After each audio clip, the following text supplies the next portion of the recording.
Drew today. He's a 17 hand paint horse, multiple time world champion. He's going to be heading out to a big Pinto World Show for this weekend through the 24th. So I've been working on him for a few years now, and this owner wants to get him adjusted before he hops on the trailer, and then once he's at the show, we'll recheck him again, make sure that he's feeling good before he starts showing. And I see him about every 8 to 12 weeks or so. Just the sweetest freaking horse, like super well behaved. You'll see when I get to his neck in a little while that he does a few of these movements without me even asking him to do them, because he's just so used to the procedure. But just a really cool horse, super nice personality. Oh, which is awesome, obviously, because he's so dang big. It'd be really difficult to work on him if he wasn't as well trained and well behaved as he is. He's just awesome. Good boy. And you can see we got a baby behind us watching what's going on. Oh, good boy. So I typically will adjust Rue, and I'll adjust his owner as well.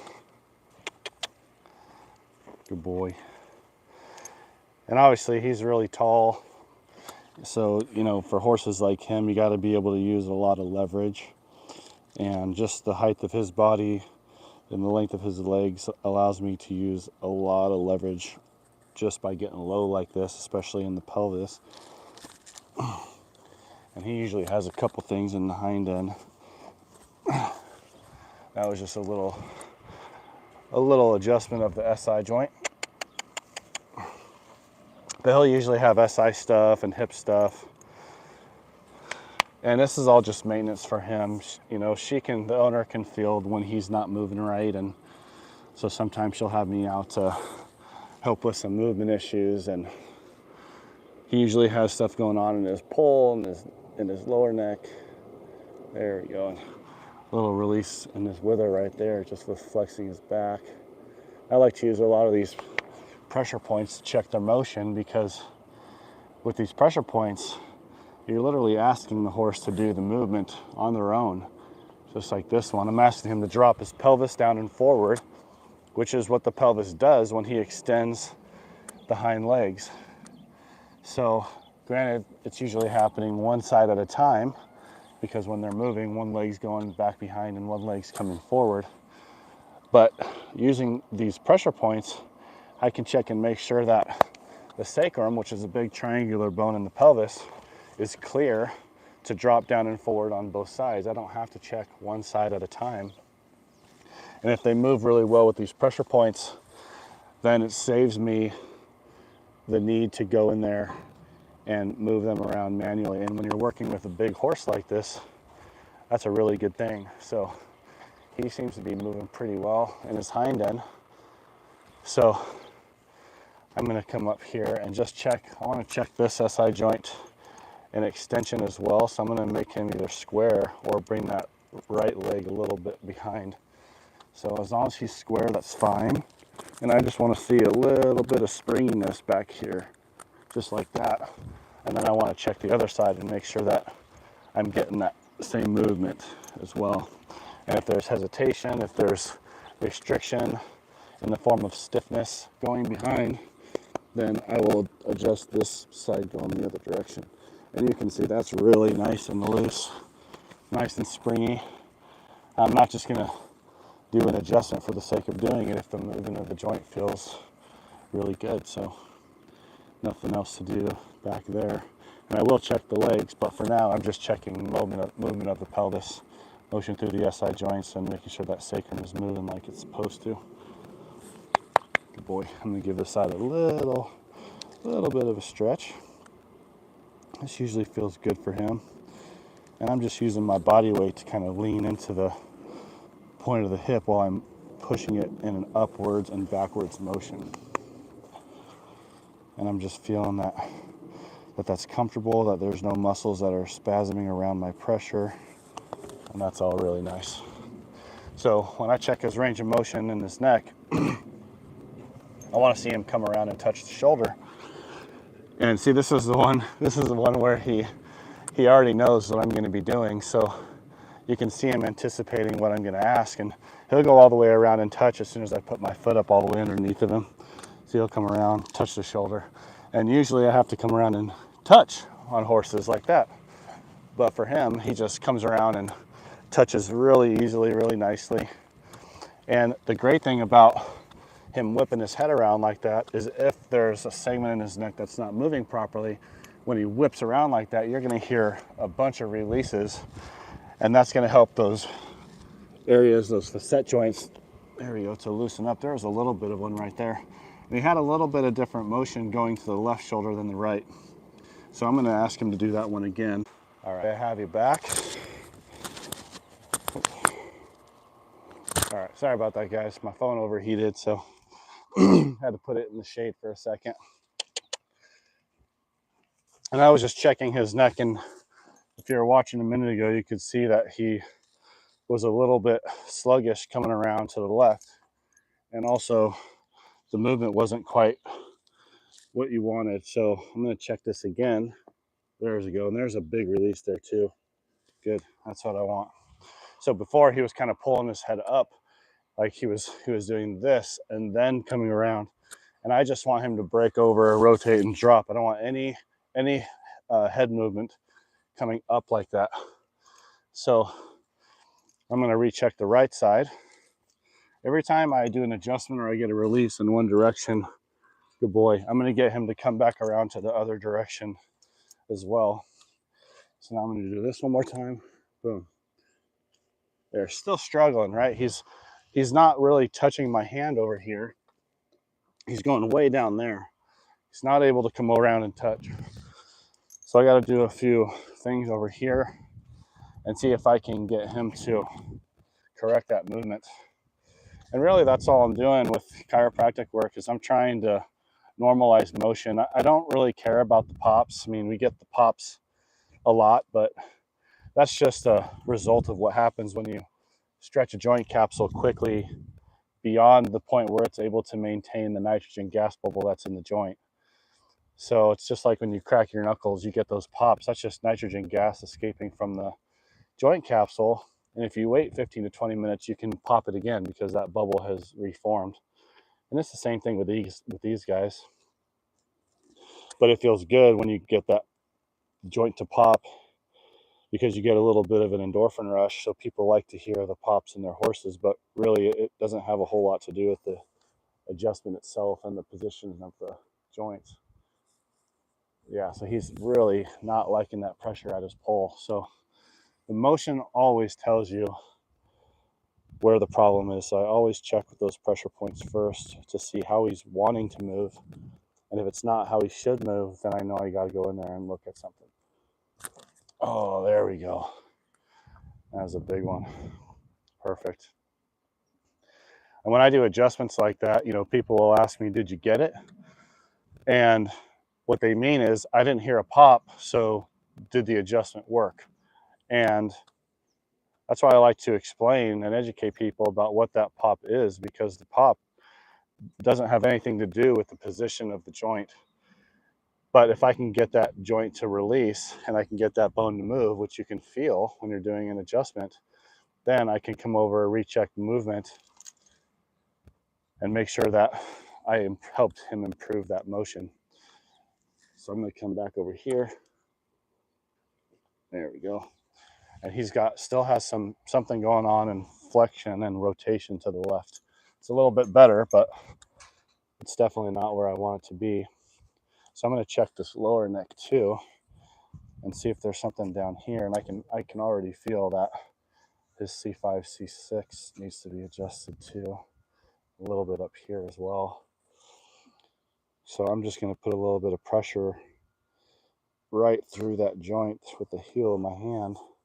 And I'm just going to ask him manually to come around that. Good boy. And I want to see if I can get him all the way around to the shoulder. And I can't, right? He's stiff right there. So I'm going to adjust that spot. let him have that for a second. There we go. He's a big guy, so it's easier for you to see him if he's back a little bit. Let's see. There we go. Good boy. All right, and I'm going to check this again and see if I can get him to come around. Let's see. Good boy. Good boy. Good boy. Good boy. Good boy. Good boy. So I'm going to check this C6 way down in here, and that thing is tight. So I'm going to do one more adjustment on this side.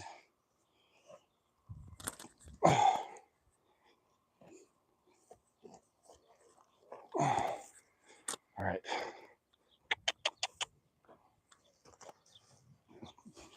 Good boy. Good boy.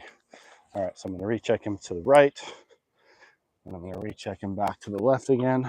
That's good. And when I'm checking these movements, he's already doing that's perfect. All right, so he's all good there. When I'm checking these movements, I have an idea in my mind of where he should go and what his range of motion should be. But really, if both sides, if his range of motion to both sides is the same, right, it's equal, then that's probably his normal, right? He's not going to be restricted to both sides the same amount, especially if he's willing to rotate the same amount to both sides. So I can sit there and hammer on his neck all day, but if movement is the same side to side, then my work is done. That's really what I want to see.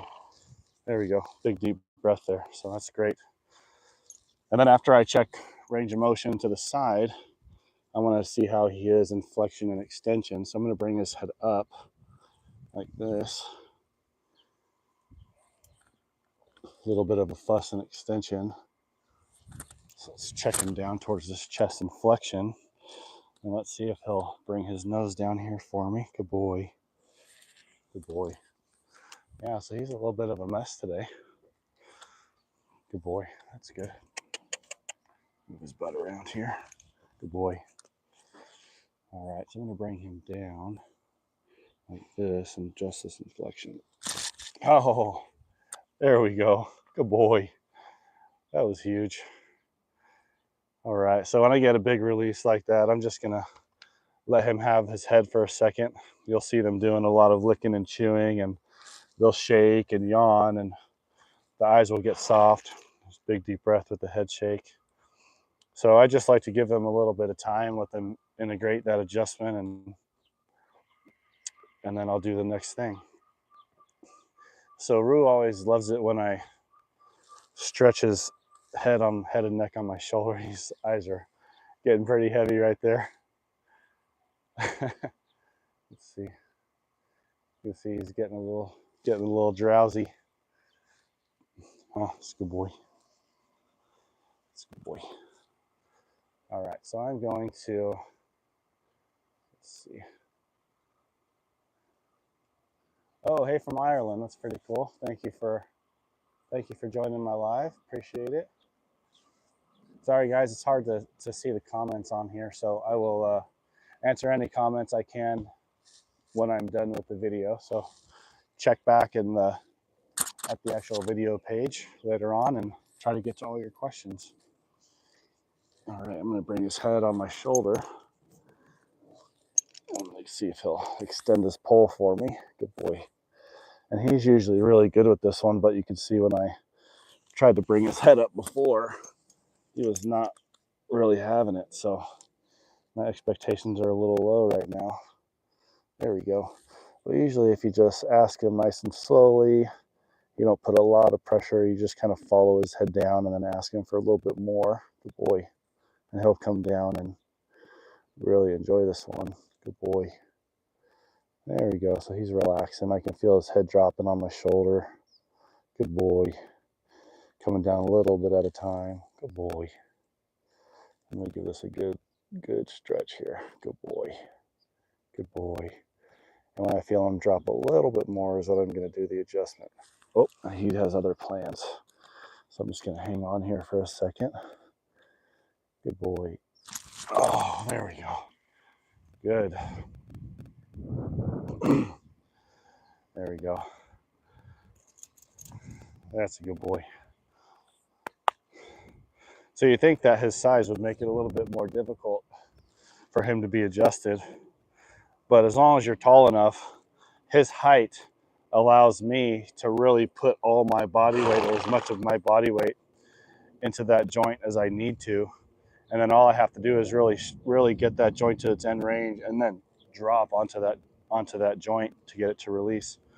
If the horse is really short, then I got to get way down here and do it. And that can actually make it more difficult. So he's a good sized horse for me to work on. And the fact that he's so willing and so well behaved is just gravy, really. But he's such a pleasure to work with. All right, so I'm going to work on his legs. And he's kind of a goofball when I do these with him because he likes to play with my beard. So I'm going to stretch his legs out into abduction like this. So this is just a good stretch for all the pectoralis muscles and all the muscles that bring the leg up and underneath of him. There we go. That's a good boy. There we go. Let's check the movement of the knees, which are actually wrists. And this is external rotation of the shoulder, internal rotation of the shoulder. Head's down low. Motion's really good, so nothing to do there. And I'm going to bring his leg out into extension, and then he'll just come over and play with my beard and my hat. And this is what he does every single time. Oh, buddy. Thank you. I know. That's a good boy. Oh, there we go. Good stretch, big guy. Good boy. Oh, good boy. Oh, thank you. He's loving the hat today. Usually he likes the beard. Oh, good boy. He's kind of pulling back on that one right now. There we go. Ooh, big release in that fetlock and flexion. It's perfect. And then we'll do the same thing and check the other side. It's a good boy.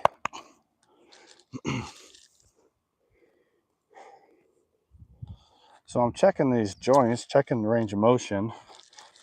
This is more what's referred to as a long lever movement there, because I'm affecting multiple joints and using these long bones as leverage. Oh, there's a big release in the shoulder, and there's one in the knee. Good. Internal and external rotation of the shoulder. Feel really good. There we go. And again, I'm just going to bring the leg out and see if he's willing to fully extend and let him play with my hat, I guess. I believe Rue is 4 now, so still got some baby brain, but he's been like this pretty much since I started working on him a couple of years ago. And he's just so cool. Super friendly horse, very smart horse. Wins just about everything he competes in. Good boy. And you can see him kind of rocking back and forth on my leg there. Almost like he's testing out this motion. That's really comfortable on him. So I'm going to check this fetlock too. Woo! Another big release in that fetlock. Okay. So I'm going to bring him forward a little bit. I think what I'll do is spin him around so you guys can see his hind end when I adjust his back legs. Hey, buddy. Move him over a little bit. Whoa. There we go. Awesome. So now I'm going to flex his back legs one at a time and just see how comfortable he is doing that. And one thing I'm looking for when I'm doing this is I want the fetlock to come above the hock nice and easily. So I shouldn't have to put a whole lot of overpressure on him to get that to happen. So just like that. And that's what I want to see. And I can see that his hips rotating real well. I'm getting a lot of movement at the SI joint. There's no, oh, good boy. There's no pain or discomfort there. So I like to just motion the hips like that, just to give it a little bit of an adjustment to help stretch that big joint capsule out. Good boy. And also, every time you move the joint like that, you have tons of sensory receptors in these joint capsules and in the muscles themselves. And every time you move the body, you're causing some muscles to stretch and some muscles to slack. And that information is sent to the cerebellum and to the sensory motor cortex of the brain.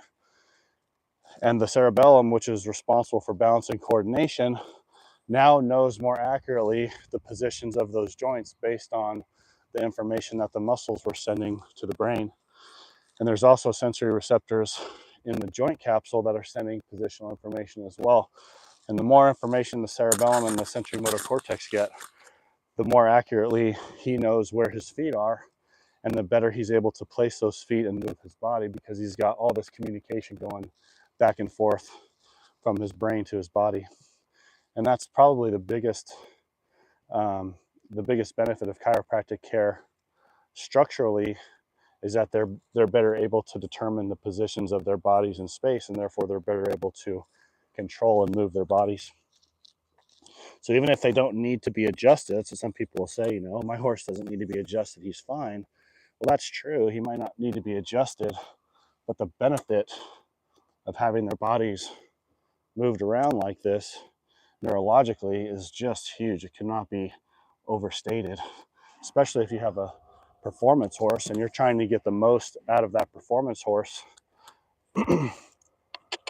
Stretching them out and making sure they can move their bodies properly is huge.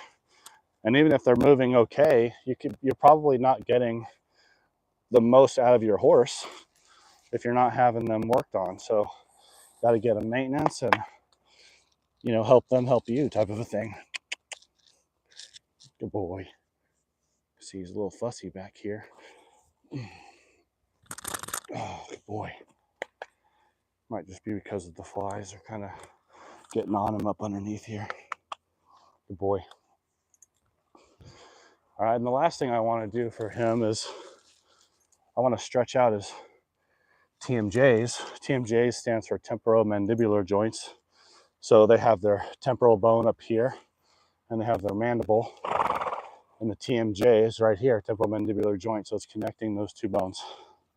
So when people say, oh, I have TMJ, that's technically true. You have two TMJs.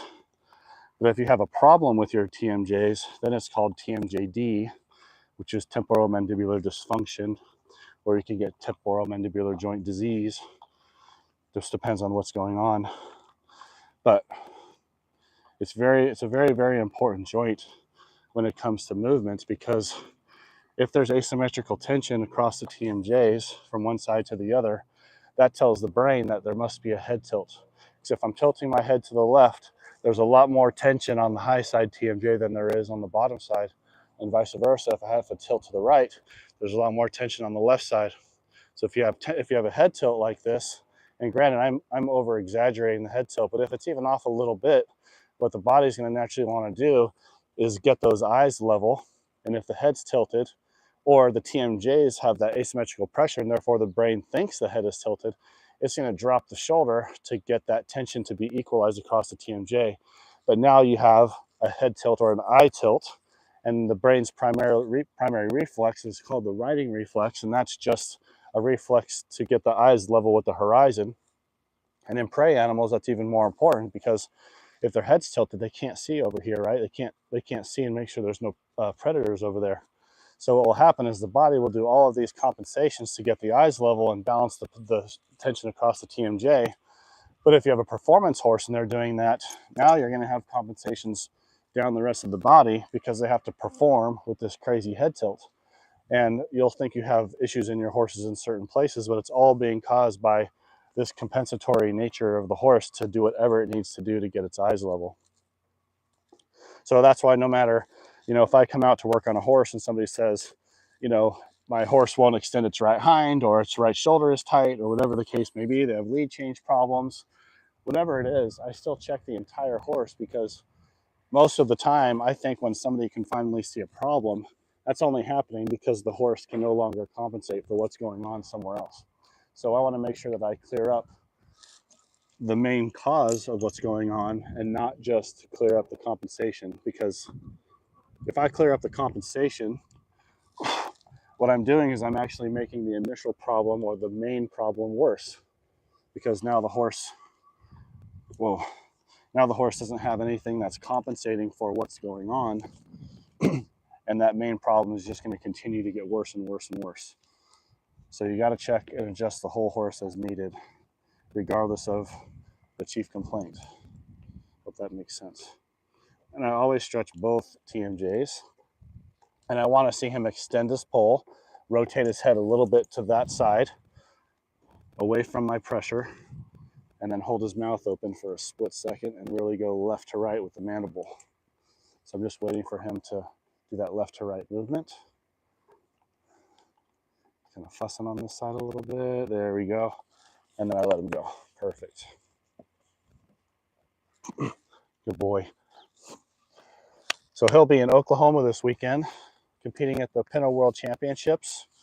And I will see him there again on the 10th or the 11th to make sure he's still feeling good when he gets there and he's ready to go to show.